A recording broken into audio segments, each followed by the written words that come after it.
beberapa bulan yang lalu, alhamdulillah saya diizinkan oleh Allah ziarah ke Madinah. Ziarah ke Madinah. Waktu itu saya mau berkunjung ke rumah salah seorang ulama.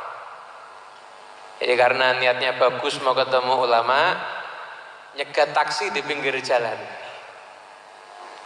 Kemudian setelah itu saya masuk ke dalam taksi itu. Kemudian di tengah jalan supir taksinya ngajak ngobrol saya. Langsung dia bilang, "Anta Yamani?" Saya jawab, "Ana Indonesia." Dijawab lagi sama dia, "La, anta Yamani." Dan saya jawab, "Ya, kakek saya dari Yaman, tapi saya kelahiran Indonesia dan saya orang Indonesia." Kemudian setelah itu dia bilang, "Loh, kalau kamu tuh orang Yaman, kamu harus bangga dengan Yamanmu." Dia bilang begitu. Kenapa? Karena Rasulullah SAW itu adalah orang Yaman. Sebab itu adalah orang Yaman. Dia bilang dari sekian banyak itu, ini sopir taksi saya sampai bingung. Alimnya luar biasa. Dia nerangkan dalil kalau Rasulullah SAW itu orang Yaman itu dari ayat Quran ini, tafsirnya ini.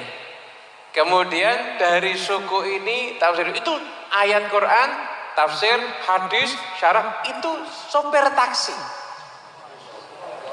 Saya bingung, ini kiai nyamar, mungkin saya diprank atau gimana, atau memang benar-benar orang alim ini. Itu sepanjang perjalanan itu dia sambil terangkan, ini ayat Quran, dan saya cek betul semuanya, nggak ada yang salah ayat Qurannya, dan tafsirnya semuanya betul. Nah, diantaranya kenapa kok Nabi Muhammad SAW itu dikatakan Al-Yamani? Karena Nabi itu keturunan daripada Nabi Ismail alaihissalam. Nah, Nabi Ismail alaihissalam itu ketika itu ditinggalkan sama ayahanda beliau Nabi Ibrahim bersama dengan ibunda beliau Siti Hajar ada di kota Mekah. Saat itu Mekah sepi. Kemudian akhirnya singkat cerita terjadilah maksudnya proses bagaimana munculnya air Zam-Zam. Nah, setelah itu karena ada air, makanya kemudian burung-burung kan berdatangan. Nah, suku-suku kan akhirnya cari tempat di mana ada sumber air. Karena sumber airnya itu punyanya Siti Hajar dan Nabi Ismail, akhirnya mereka semuanya mau nggak mau seakan-akan kalau ngambil di situ ya mau nggak mau ngasih hadiah pada Siti Hajar dan Nabi Ismail alaihissalam. Dan di antara suku yang datang itu adalah suku Jurhum.